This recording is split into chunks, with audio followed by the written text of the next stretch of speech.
5 is straight at you entrepreneurs or anyone who's in business.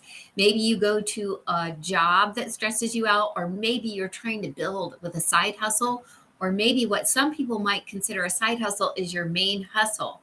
Maybe you're in real estate or you're a teacher and you're wondering what to do on the weekends. Here are the 3 top things that might be stressing you out and what you can do about it. I know exactly where you're coming from because I've been there and I've built 2 six-figure businesses from home, working to scale those up. My secret sauce is resilience. It's how I'm able to implement trainings. It's how I'm able to execute in conversions.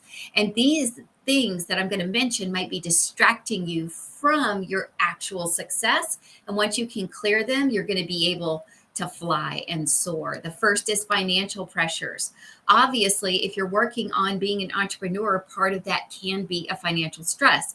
You've got obligations to begin with. You might have startup costs, and it can create a lot of significant stress, especially if one of the partners does a 9 to 5 and the other partner is doing an entrepreneurial journey. And the 9 to 5 person is like, come on, when are you going to be making 6 figures, right? The key here is to realize some realistic goals, to create some realistic goals. It took me years to reach the point where I could create those businesses, right? It took a lot of training, failing forward, and I didn't expect to create 6 figures in income the first time I started in a business. I knew that it was going to take time. I didn't know it was going to take as much time as it did, right? But you need to come up with a realistic income goal. And honestly, about $400 a month can be life-changing for a lot of families. Imagine having your car payment taken off your plate, or your utilities, your grocery bill. It can make a really big difference to your bottom line. And so I suggest you start with a number like that. The other thing that a lot of entrepreneurs are interested in is covering the cost of the business that they're sharing with other people. In Young Living, I almost never have to pay anything for any of my products because my check covers those. And for us, that means all of our wellness supplies, all of our cleaning supplies, all of our supplements, all of our health drinks, tons of stuff that's covered, which is amazing. It helps us take out expenses that we would have been spending out of our budget, and we make money on top of that. So try to also be thoughtful about, what am I actually covering here? Maybe you're covering a lot more than you think. It's just not exactly in cash rolling in yet, but make a realistic goal. The other thing is, you've got to be soft with yourself, gentle with yourself. There are going to be ups and downs. Every business is cyclical, right? So if you get to that $400 a month mark, first, congratulations, that's amazing. But don't be disappointed if you fall back to 3 or even 2 and then bump up to 5. Maybe the summer's slow for you. Maybe it's busy in the summer for you and the fall is slow for you, but you're going to have cycles. So unlike a regular 9 to 5 job where you feel like you can depend on that money coming in every month, being an entrepreneur, you need to build in some more flexibility and budget in some thought about your expenses as well as your income. Next is going to be that work-life balance. This can be really difficult because the whole idea that you could just push a little harder and you would grow a little faster seems logical. Unfortunately, that's often not the case. Sometimes it's the people that are working the hardest, that seem the most earnest, that turn people off. When you're too eager, when you're too needy, when you're too thoughtful about yourself and your own income, that's not the way to run a business. You need to be thinking about the customer, which is hard when you're trying to cover your bills, right? But there's also the whole idea of, maybe you do events with your business. And so you're doing events in the evening or on the weekends. Maybe you've got team retreats, or your business requires travel, right?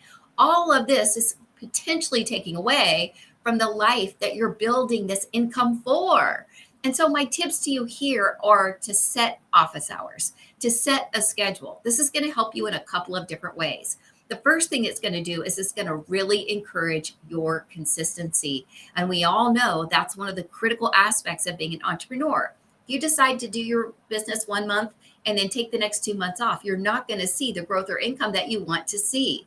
But if you set specific work hours, even if it's 4 hours a day, I'm not saying grind, right? That's the opposite of what I'm saying. If you set your work hours and say from 8 to noon every single day, or from 7 p.m. to 11 p.m. every night, I'm going to be doing my business. It will transform form your progress. I'm not talking about training.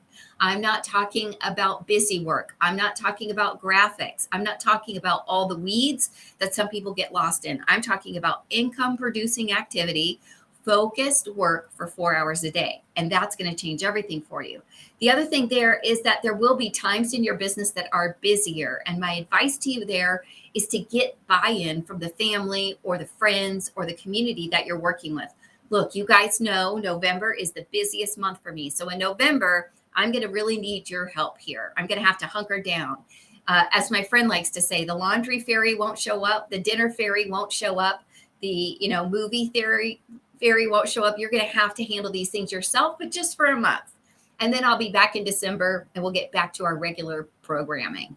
But make sure that you're kind of communicating with everyone in your loop, because here's the key. If your work-life balance is too far off, you're either going to burn yourself out and burn yourself down, or you're going to burn the life that you're working for down, right? I've seen it over and over and over again. Destroyed marriages, hard times with kids, because where were you? You were working. Well, why were you working? To support your family. If you start early and often with setting your schedule and prioritizing family time in that schedule, it's going to help you avoid this huge risk. The next thing is that uncertainty and risk. It's always, an unknown. How do you know in any business or any 9 to 5 that you're going to be successful? We don't. And so you're going to have to find a way to mitigate that risk. And my general advice is not to risk anything that you can't lose. I remember when crypto first broke, my position here was we only will put money in that we can afford to lose because it's brand new, it's uncertain, it's risky. And so is launching any business endeavor. We all know statistically that most new businesses struggle. And so the idea that we can go into it saying, look, I'm going to give this a shot. This is my budget. I can afford this. And if it doesn't work out, I know I'll learn from it and go on to the next thing, right? I'm not telling you, hey, try something, and if it fails, quit. You have to fail forward and fail faster, but you need to be ready for that uncertainty and that risk and not be shocked by it. Whether you're with Young Living, Rodan and Fields, or you're actually doing something like opening your own law office, everything has risk. Here's the good news and the bad news. 9 to 5s have a lot of risk as well. We consider the 9 to 5s in our society in the United States as, oh, well, that's a stable job. Do you really think that's true? Because in that position, somebody else typically owns your schedule, your time, your computer, your benefits, and your freedom. Can I take a vacation? When can I take a vacation? Now, there are awesome jobs out there. Don't get me wrong, but there are a lot of really difficult jobs. And your job is not your family. Your job is not your identity. Your job is not your mission. You were meant for more. There's something out there that has been calling your name. It's been giving you a nudge and you've been wanting to do it.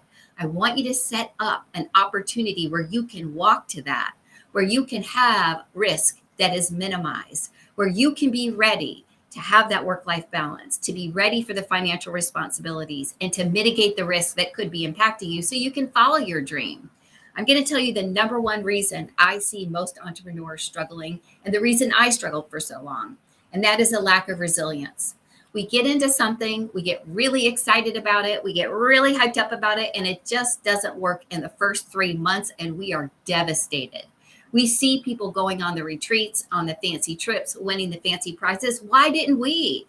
We're smart, we're hard workers, we're doing all the things we've been told to do, and in 3 months, we have not seen success. That's normal, right? We're not told that's normal when we're recruited, because everybody that's recruiting us wants us to be that 1 in a million that takes off and gets to a huge rank in 3 months. But that's not typical. In fact, it's very atypical. And so what I advise for you to do is to work on your resilience. So when that's happening, you can really pivot. So one of the things I talk about in uncertainty and risk is I want you, when you're thinking about your budget and you're thinking about what you should do next, I don't want you to sign up for one more training or one more resource until you have studied, taken, implemented, and evaluated all the trainings that you've already paid for, right?